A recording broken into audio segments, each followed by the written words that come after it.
Some stories begin with a celebration. This one begins with a scream.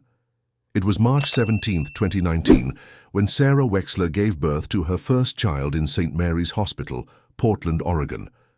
The delivery room was filled with the usual sounds, monitors beeping steadily, nurses speaking in calm, professional tones, the distant hum of hospital machinery.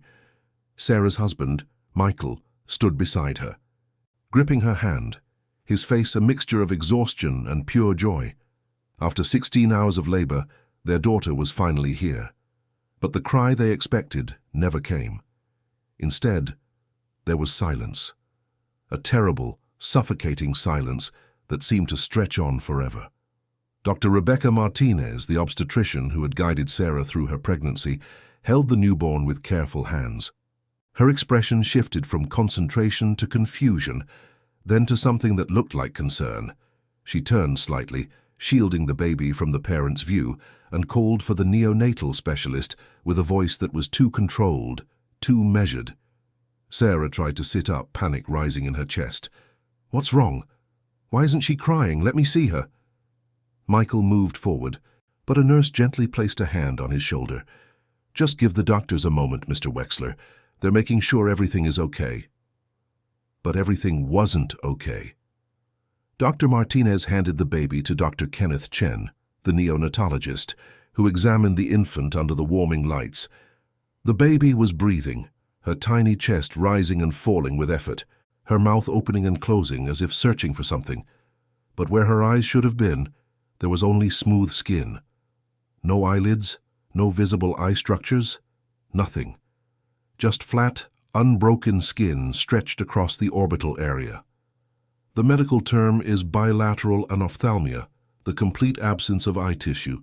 It's extraordinarily rare, occurring in roughly 1 in every 100,000 births. The doctors had never seen a case this complete in their combined 30 years of practice. Sarah finally saw her daughter when the nurses brought her over, cleaned and wrapped in a soft pink blanket. For a moment, she didn't understand what she was looking at. Her brain couldn't process the absence, the impossibility of what she was seeing. Then the reality crashed over her like a wave, and she let out a sound that was somewhere between a sob and a gasp. Michael stood frozen, his hand still outstretched, unable to move or speak. He had imagined this moment 1,000 times during the pregnancy, holding his daughter, looking into her eyes, seeing himself and Sarah reflected back. But now there were no eyes to look into, no windows to her soul, just absence. The Portland rain hammered against the hospital windows as Dr. Martinez sat down beside Sarah's bed, her voice gentle but direct. "Your daughter has a condition called bilateral anophthalmia. It means her eyes didn't develop during pregnancy. This is extremely rare, and we don't always know why it happens. It could be genetic, environmental, or a spontaneous occurrence during development." Sarah couldn't look away from her daughter's face. The baby was beautiful in every other way, perfect rosebud lips, a button nose, soft wisps of dark hair. But the absence of eyes created a wrongness that Sarah's mind kept trying to reconcile and couldn't. "Can you fix it?" Michael asked, his voice hoarse. "Surgery? Transplants?" Dr. Chen shook his head slowly. "Eye transplants aren't currently possible. The optic nerve is too complex to reconnect. We can fit her with prosthetic eyes as she grows, which will help with facial development and appearance, but she will be completely blind. There's no way to restore vision that never developed." The word blind hung in the air like a sentence. Sarah held her daughter closer, feeling the warmth of her small body, the rapid beating of her heart. This tiny person who would never see her mother's face, never watch a sunset, never read a book or see the ocean or experience color. The weight of it was crushing. They named her Emma. Sarah had chosen the name months ago, falling in love with its simplicity, its timelessness. It meant universal or whole, and Sarah had imagined a daughter who would be complete, perfect, limitless in possibility. Now the name felt like a cruel irony, but Sarah whispered it anyway, over and over, as if saying it enough times would make everything okay. The hospital room became a cocoon of grief and confusion over the next 48 hours. Genetic counselors came and went, drawing blood, asking questions about family history, explaining inheritance patterns and chromosomal abnormalities. Neither Sarah nor Michael had any family history of eye conditions, no genetic disorders, no consanguinity, nothing that could explain this. Sarah barely slept. She held Emma constantly, memorizing every detail of her face, trying to see past the absence to the person her daughter would become. Michael sat in the chair by the window, staring out at the city lights, his mind racing with questions that had no answers. They brought Emma home on a Tuesday afternoon, the car ride from the hospital filled with tense silence. Michael drove carefully, hyper-aware of every bump in the road, while Sarah sat in the back seat beside Emma's car seat, her hand resting protectively on the carrier. The house they returned to was the same one they had left 3 days earlier, but everything felt different now. The nursery they had spent weeks preparing, painted in soft yellow with hand-stenciled clouds on the walls, seemed to mock them. What use were visual stimulants for a child who would never see them? The first weeks were a blur of appointments. Pediatric ophthalmologists at Oregon Health and Science University confirmed what they already knew. Emma had complete bilateral anophthalmia with no residual eye tissue. Genetic testing revealed a mutation in the SOX2 gene, a critical factor in eye development. The mutation appeared to be de novo, meaning it had occurred spontaneously and wasn't inherited from either parent. It was, the geneticists explained, simply catastrophically bad luck. Sarah became obsessed with research. She spent hours online, reading medical journals, joining support groups for parents of blind children, learning about early intervention programs. She discovered that blind infants could still develop normally in many ways, that they could learn and thrive and live full lives. But the information felt theoretical, distant from the reality of holding her daughter and knowing she would never see her mother's face. Michael threw himself into work. He was a civil engineer for the city of Portland, and his projects became a refuge from the overwhelming emotions at home. He told himself he was providing for his family, ensuring they had the resources to get Emma everything she needed. But Sarah knew he was avoiding the pain, pushing it down somewhere deep where he didn't have to look at it. The tension between them grew. Sarah resented Michael's absence, his inability to sit with the grief. Michael resented Sarah's constant research, her refusal to accept what couldn't be changed. They had loved each other deeply before Emma was born, but now they were two separate islands of pain, unable to reach across the distance. Emma, meanwhile, developed. She learned to turn her head toward sounds, her other senses compensating for the absence of sight. She recognized her mother's voice, calming when Sarah spoke, her tiny fingers grasping at the air. Sarah sang to her constantly, filling the silence with melodies, creating a world of sound and touch and scent for her daughter to navigate. At Emma's 4-month checkup, Dr. Martinez asked the question Sarah had been dreading: "Are you considering having more children?" Sarah and Michael had discussed it in careful, painful conversations late at night. The genetic counselors had explained that the mutation was likely sporadic, meaning the chances of it happening again were extremely low, probably less than 1%. But extremely low wasn't zero. "I don't know," Sarah admitted. "Part of me wants Emma to have a sibling. But I don't know if I can go through another pregnancy wondering if it will happen again." Michael said nothing, but his jaw tightened. They had already discussed this, and he had been clear. One child was enough. He couldn't handle another loss, another deviation from the life he had imagined. But Sarah had always wanted 2 children. She had grown up with a sister, and some of her happiest memories were of the bond they shared. She wanted that for Emma, someone who would be there for her always, who would understand her in ways Sarah and Michael couldn't. 6 months after Emma's birth, Sarah discovered she was pregnant again. She hadn't planned it. They had been careful but not careful enough, and now here she was, staring at 2 pink lines on a pregnancy test, her heart pounding with a mixture of terror and hope. She told Michael that evening. He stood in the kitchen, his back to her, his hands gripping the edge of the counter so hard his knuckles turned white. "How did this happen?" His voice was flat, emotionless. "The usual way," Sarah said, trying for levity, but failing. "Michael, the counselors said the chances of it happening again are incredibly small. Small isn't impossible." "No, but we can't live our lives avoiding small chances. We'd never do anything. Michael turned to face her, and she saw fear in his eyes, raw and unguarded. I can't go through that again, Sarah. I can't walk into another delivery room and see another child born without eyes. It will destroy me. And what if the baby is healthy? What if this is just a normal pregnancy and we have a normal, healthy child? Do you want to miss that because you're afraid? They stood there, the kitchen light harsh and unforgiving, the distance between them feeling insurmountable. Emma was asleep upstairs, her presence a constant reminder of both love and loss, of how quickly dreams could shatter. I want to do the genetic testing, Michael said finally. Early screening.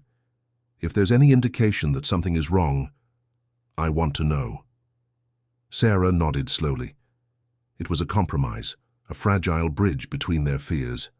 Okay, we'll do the testing. But even as she agreed, Sarah felt a cold dread settling in her stomach, because some part of her already knew.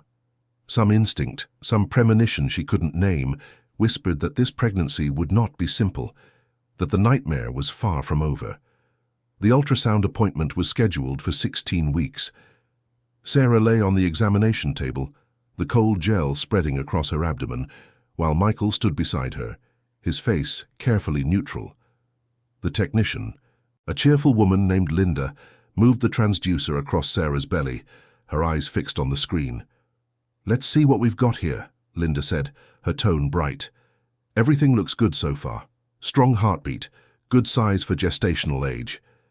Sarah watched the grainy black and white image on the monitor, trying to make sense of the shapes and shadows. She could see the curve of the baby's spine, the flutter of the heartbeat, tiny hands moving in the amniotic fluid.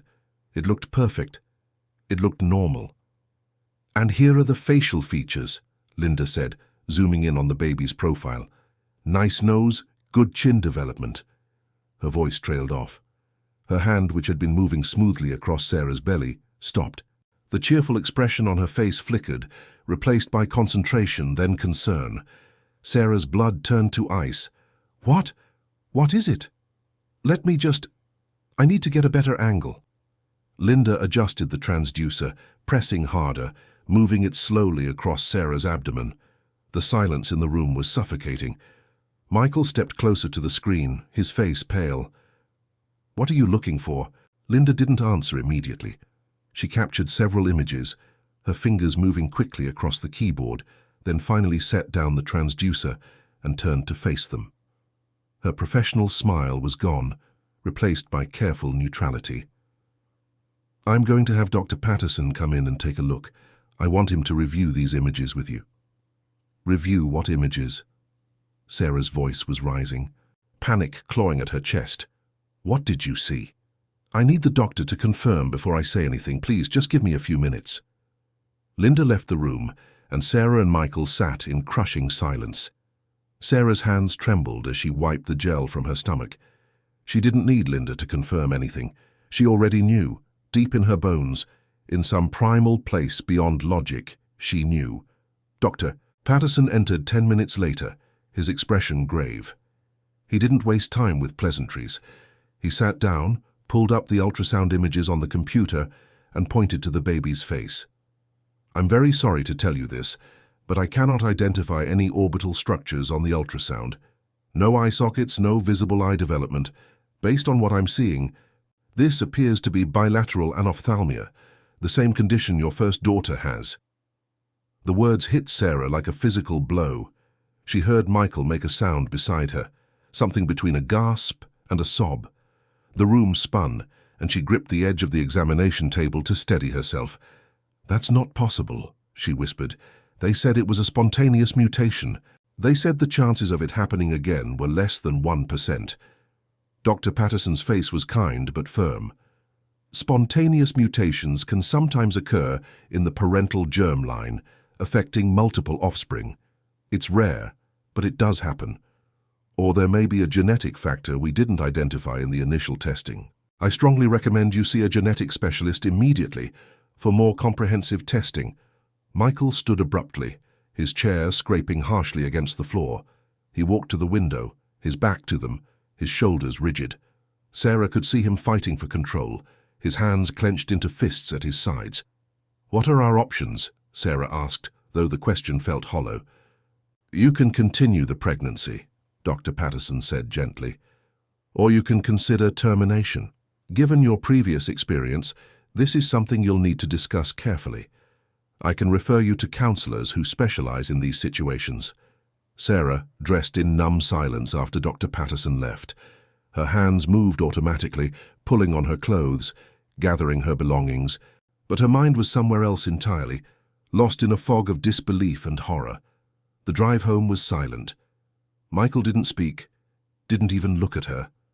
When they arrived home, Sarah's mother was there watching Emma. Margaret took one look at their faces and knew something terrible had happened. What is it? Is the baby okay? No eyes, Michael said flatly. Again, the baby has no eyes again. Margaret's face went white. She looked from Michael to Sarah, searching for some sign that this was a mistake, a misunderstanding. But Sarah just shook her head and walked upstairs to check on Emma, leaving Michael to explain to her mother what the doctors had said. Emma was awake in her crib, making soft cooing sounds, her hands waving in the air. She couldn't see Sarah enter, but she turned her head toward the sound of footsteps, her face brightening with recognition when Sarah spoke. "Hi, sweet girl. Mama's home." Sarah picked her up, holding her close, breathing in the sweet baby scent of her. Emma nuzzled against her mother's neck, content and trusting. Sarah felt tears streaming down her face, hot and relentless. How could this happen twice? What kind of cosmic cruelty would allow this to happen not once but twice? Two children, both born into darkness, both condemned to navigate a world they would never see. That night, after Emma was asleep and Margaret had gone home, Sarah and Michael sat in their living room and had the conversation they had both been avoiding. "I can't do this," Michael said. His voice was hollow, defeated. "I can't bring another child into the world knowing they'll face the same challenges Emma faces. It's not fair to them, and it's not fair to us." Sarah had known this was coming, but hearing the words still felt like a knife to her chest. Sarah sat across from Dr. Helen Reeves, the genetic counselor at OHSU's Medical Genetics Clinic, 3 days after the devastating ultrasound. Michael was supposed to be there, but he had called that morning saying he couldn't take time off work. Sarah knew it was an excuse. He couldn't face another clinical discussion about their defective genes, another careful explanation of inheritance patterns and chromosomal abnormalities. Dr. Reeves reviewed their files with practiced efficiency, her eyes scanning the genetic reports from Emma's testing and the new prenatal screening results. She was in her mid-50s, with grey, streaked hair pulled back in a neat bun, and her manner was direct but compassionate. "The comprehensive genetic panel we ran shows something we missed in the initial testing," Dr. Reeves said, looking up from the papers. "Both you and Michael are carriers of a variant in the STRA6 gene. Individually, each variant is harmless, but when combined, when a child inherits both variants, they can cause severe eye malformations, including an ophthalmia." Sarah felt her stomach drop. But the first geneticist said Emma's mutation was spontaneous, that it wasn't inherited. The SOX2 mutation we identified in Emma is still a factor, but we now understand there's a more complex genetic picture. The STAR6 variants create a susceptibility, and when combined with other factors, environmental or genetic, they can result in complete anophthalmia. This is why both of your children are affected. What are the chances? Sarah's voice was barely above a whisper. "If we have more children, what are the odds they'll have the same condition?" Dr. Reeves leaned forward, her expression serious. "Given the inheritance pattern we've identified, any future children you and Michael have together will have approximately a 25% chance of being affected. That's 1 in 4. The number hung in the air between them. 25%. Not the less than 1% chance they had been told before.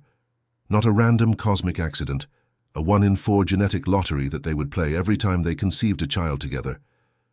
"Why didn't the first tests show this?" Sarah asked, anger creeping into her voice. "Why did they tell us it was just bad luck when it was actually genetic?" "Genetic testing has limitations. We can't test for everything, and our understanding of gene interactions is constantly evolving. The variants you and Michael carry are relatively newly identified.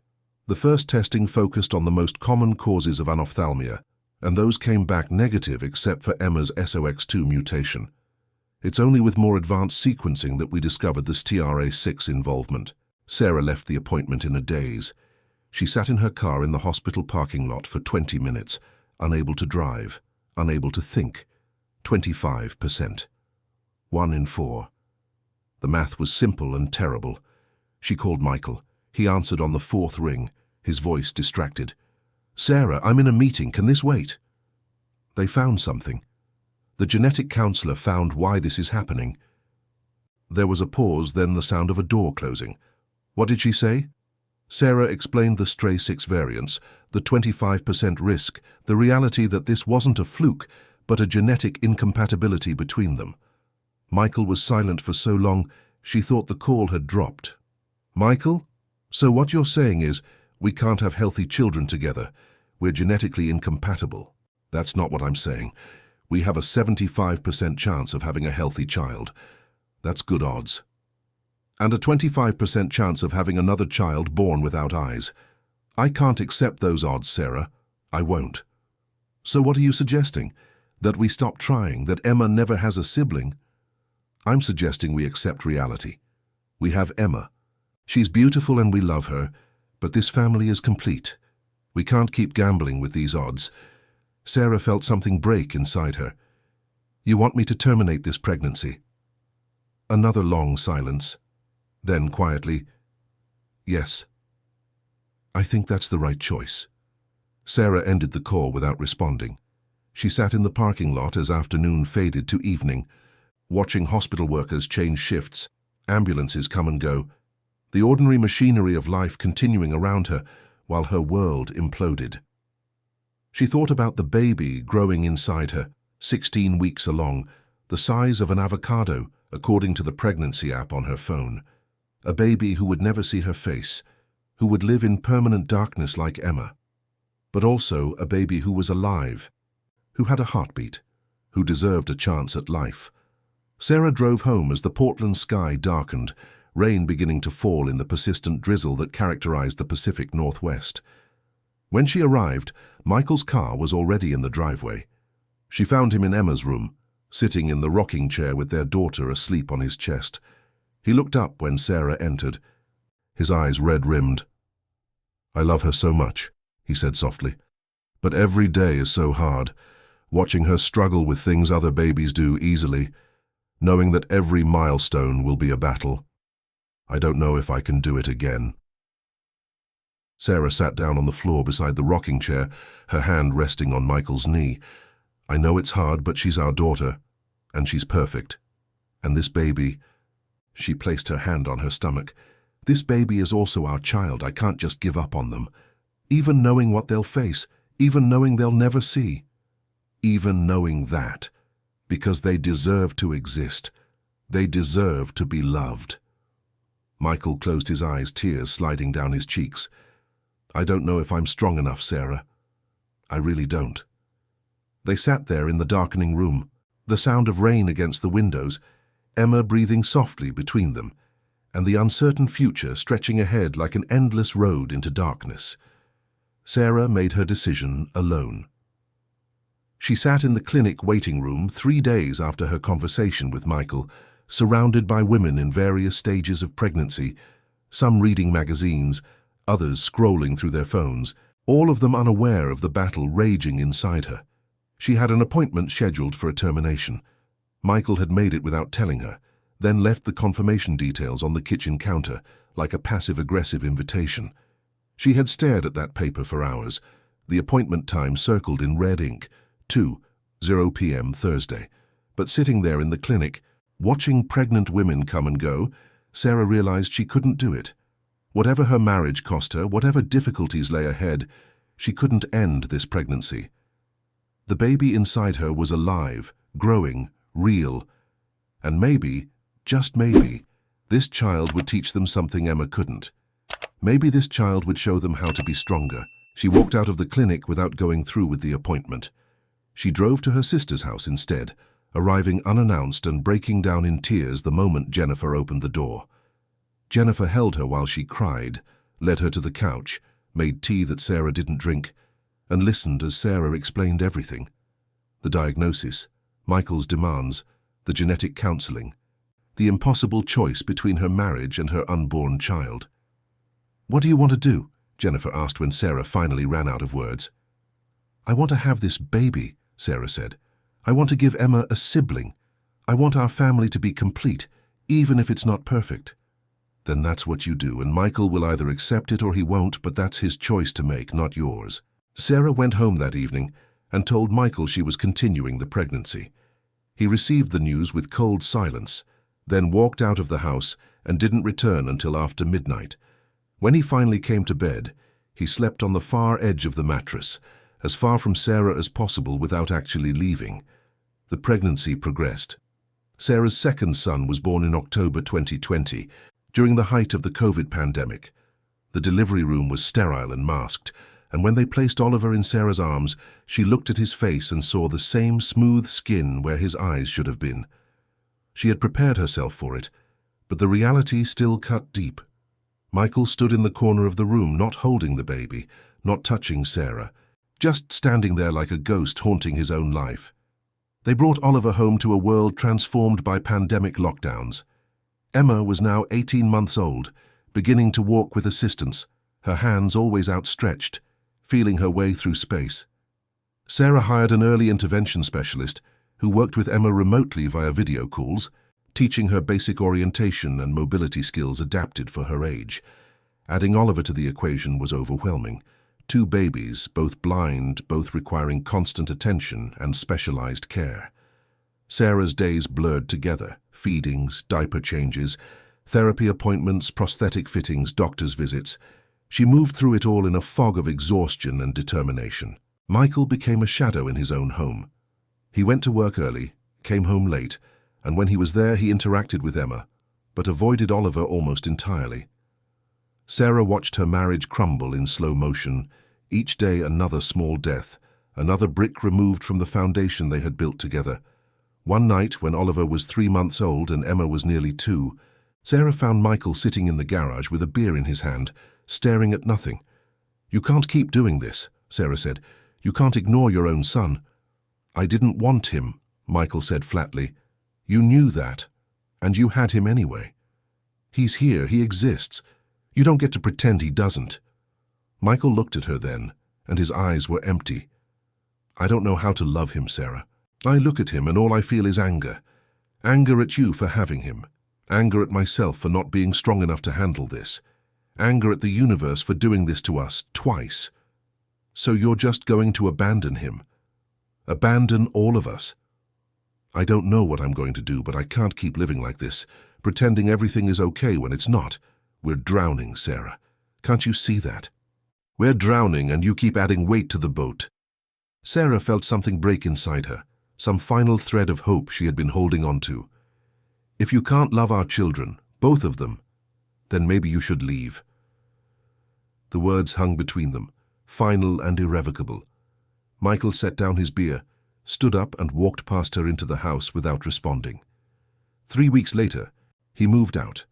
He rented an apartment across town, took half their belongings, and left Sarah alone with 2 blind babies and a future that looked impossibly dark.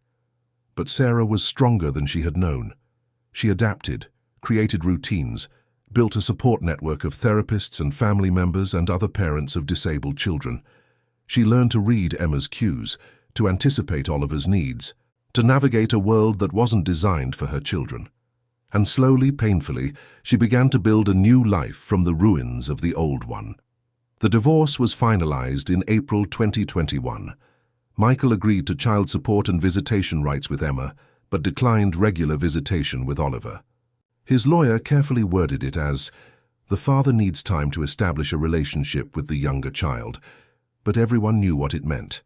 Michael couldn't accept Oliver. Sarah moved through the legal proceedings with numb efficiency. She signed papers, attended mediation sessions, agreed to terms that divided their life into neat legal categories. The house became hers, along with most of the debt. Michael kept his retirement accounts and his freedom. Emma was 2.5 when the divorce finalized, old enough to notice her father's absence, but too young to understand it. She would reach for Michael during his visits, her face lighting up at the sound of his voice. and Sarah watched Michael's expression soften when he held his daughter. He loved Emma. That was clear. But his love was tangled up with grief and resentment, and he couldn't separate the two enough to be fully present. Oliver, meanwhile, was developing his own personality. At 6 months old, he was more vocal than Emma had been, making sounds that ranged from delighted coos to frustrated cries. Sarah sang to him constantly, the same songs she had sung to Emma, and he would calm at the sound of her voice, his tiny face turning toward her.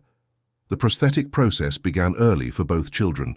Conformers first, small plastic shells inserted into the orbital area to encourage socket growth and bone development. The ocularist, Dr. Raymond Chen, specialized in pediatric cases and approached the children with remarkable patience. The goal is to help their faces develop as normally as possible, Dr. Chen explained during Oliver's first fitting. Without conformers, the orbital bones won't grow properly, and by the time they're adults, the facial asymmetry would be significant. Sarah held Oliver while Dr. Chen worked, the baby fussing and squirming as the conformer was fitted. It seemed cruel, putting foreign objects into her infant's face, but she understood the necessity. This was about more than cosmetics. This was about giving her children the best possible foundation for their future. Money became a constant stress. The medical expenses were enormous, even with insurance. Specialized therapy, prosthetic fittings, genetic testing, consultations with specialists. It all added up faster than Sarah's income as a freelance graphic designer could cover. She applied for disability benefits for both children, navigated the labyrinthine bureaucracy of state assistance programs, and took on extra work whenever possible. Her mother, Margaret, moved in to help. At 63, Margaret had recently retired from her career as a high school teacher, and she threw herself into caring for her grandchildren with fierce devotion. She learned infant massage techniques to help with Emma's muscle development, researched adaptive toys for blind babies, and created a home environment rich with different textures and sounds. They can't see the world, so we bring the world to them through everything else, Margaret said, filling the house with music boxes, textured fabrics, scented candles, wind chimes. The house became a sensory landscape, each room distinct and memorable through touch and sound and smell. Emma's development was remarkable. By age 3, she was walking independently, using her hands to navigate space, building a mental map of her environment. She loved music and would dance when Sarah played songs, her movements unself-conscious and joyful. She was starting to form words, her speech slightly delayed but progressing steadily. Oliver, at 1 year old, was more cautious. He didn't like sudden movements or unexpected sounds, and he cried when placed in unfamiliar environments. But he was also deeply affectionate, pressing his face against Sarah's neck, his small hands patting her cheeks. Sarah documented everything. She started a blog called Raising Light in the Darkness, writing about their daily challenges and triumphs. The blog found an audience among other parents of disabled children, and the comments section became a source of support and community. One reader's comment stayed with Sarah. "Your children will never know darkness because darkness is the absence of something you once had. To them, this is just the world. You're the one who has to make peace with what they'll never experience." It was true. Emma and Oliver would never mourn their lack of vision because they had never known anything different. The grief was Sarah's to carry. The comparison between what was and what could have been. Her children were just living, just being, just existing in the world as it presented itself to them. Sarah began attending a support group for parents of children with disabilities. The meetings were held weekly in the basement of a community center, a circle of folding chairs and tired parents sharing war stories over bad coffee. There she met David Chen, a single father raising a daughter with cerebral palsy. His wife had left when their daughter was diagnosed, unable to handle the reality of having a disabled child. David and Sarah formed a friendship built on mutual understanding and shared exhaustion. "Some people aren't built for this," David said one evening after a meeting. "They want the perfect life they imagined, and when they don't get it, they break." "Is that supposed to make me feel better about my ex-husband?" Sarah asked. "No, it's supposed to help you stop blaming yourself for his failures." The words hit home. Sarah had spent months wondering what she could have done differently, how she might have saved her marriage. But the truth was, Michael's inability to accept their children wasn't her fault. It was his limitation, his loss. Emma started preschool in the fall of 2022, just before her 4th birthday. The local school district had an inclusive special education program that integrated children with disabilities into mainstream classrooms with additional support. Sarah spent weeks preparing, meeting with teachers and administrators, explaining Emma's needs and capabilities. The first day was terrifying. Sarah walked Emma into the classroom, guiding her daughter's hands to touch the walls, the cubbies, the circled time rug. Emma clung to her mother's leg, sensing the unfamiliar environment, the presence of other children. Ms. Patricia Garcia, the lead teacher, knelt down to Emma's level. "Hi, Emma. I'm Miss Patricia. Would you like to feel my face so you know what I look like?" Emma hesitantly reached out, her small fingers exploring Miss Patricia's features. The teacher had clearly been trained in working with blind children, and she guided Emma's hands with patient confidence. "We have a special seat for you at circle time, right next to my chair. And we have lots of instruments you can play during music time. Do you like music?" Emma nodded, and Sarah felt a surge of hope. Maybe this could work. Maybe Emma could have a normal childhood despite everything. The first months were challenging. Emma had meltdowns when routines changed, struggled with the noise and chaos of a classroom full of 4-year-olds, and needed constant redirection. But Miss Patricia was patient, and Emma slowly adapted. She made friends with a girl named Sophia, who would describe things to her in elaborate detail, painting verbal pictures of artwork and playground activities. Oliver, now 2 years old, was a different story. He was more withdrawn than Emma had been at his age, more sensitive to his environment. He didn't like strangers, and would cry when anyone except Sarah or Margaret held him. The early intervention therapists worked with him on basic skills, but his progress was slower than Emma's had been. Sarah worried about Oliver constantly. Was his slower development because of his blindness, or was there something else going on? The doctors ran tests looking for additional genetic conditions, developmental delays, autism spectrum disorders. Everything came back inconclusive. "Some children just develop at their own pace," the developmental pediatrician said. "Give him time." But time felt like something Sarah was always running out of. The days blurred into weeks, the weeks into months, and she was perpetually exhausted, perpetually behind. Perpetually trying to be enough for 2 children who needed so much. Michael's visits with Emma became less frequent. He would cancel at the last minute, blaming work commitments, and Emma would wait by the door in her special dress, confused when her father didn't arrive. Sarah would hold her daughter while she cried, rage boiling in her chest at Michael's casual cruelty. She finally confronted him outside his apartment after another cancelled visit.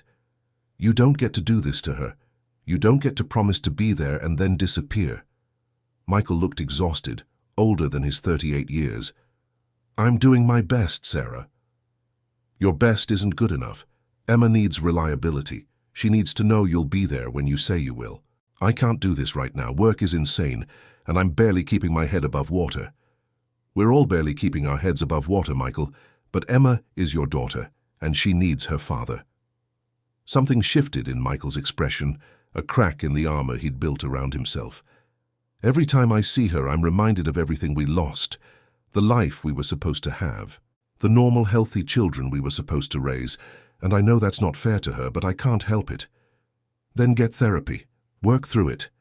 But don't punish Emma for your inability to process your feelings."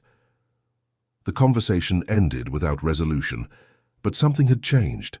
Michael started showing up more consistently, and Sarah could see him making an effort. It wasn't enough. Not nearly enough, but it was something. In December 2022, Sarah met someone. His name was James Foster, and he was a mobility instructor for blind adults. They met at a workshop on assistive technology, and he approached her during the break to ask about Emma. "Your daughter is lucky to have you," James said. "I work with adults who didn't get early intervention, and the difference is night and day." They started talking, and the conversation flowed easily. James was in his early 40s, divorced, no children.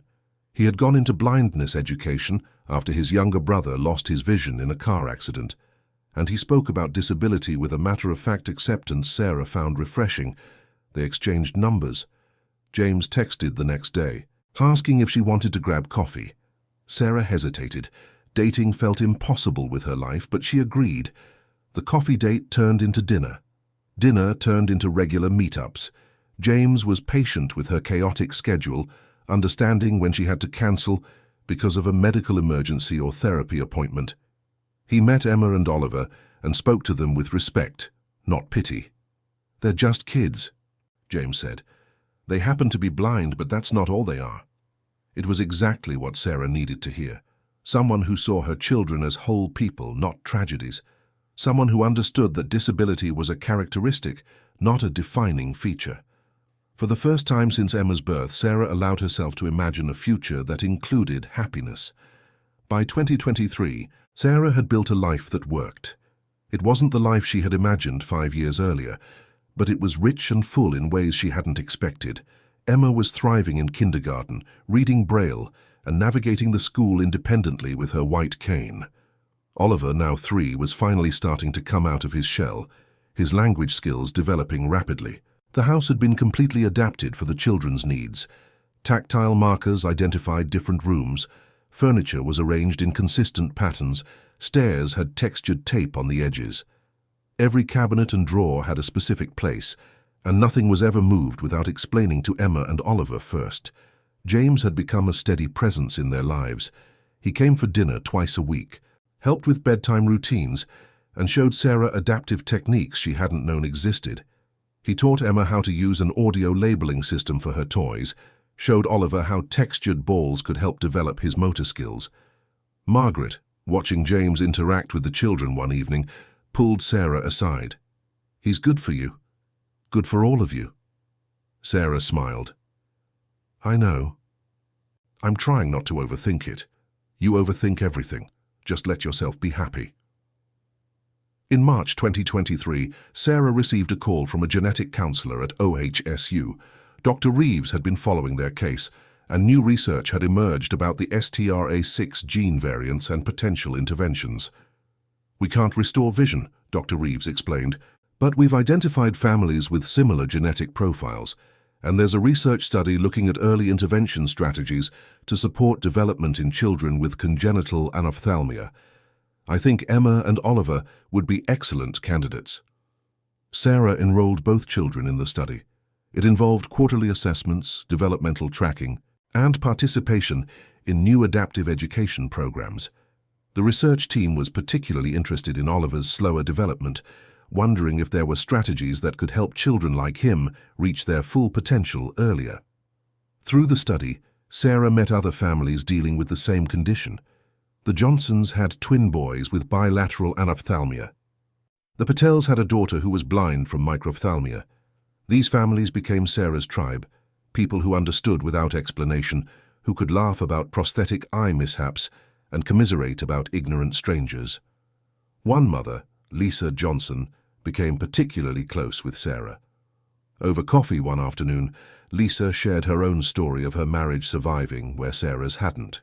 "My husband almost left," Lisa admitted. "He was angry all the time, resentful.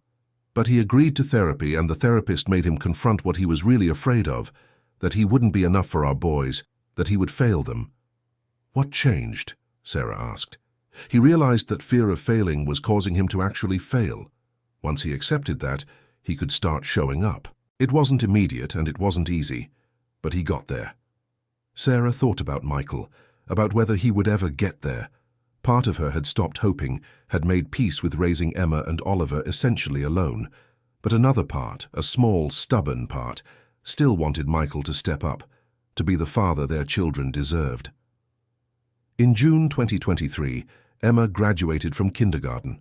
The ceremony was held in the school gymnasium, and Emma walked across the stage independently, her white cane sweeping confidently ahead of her.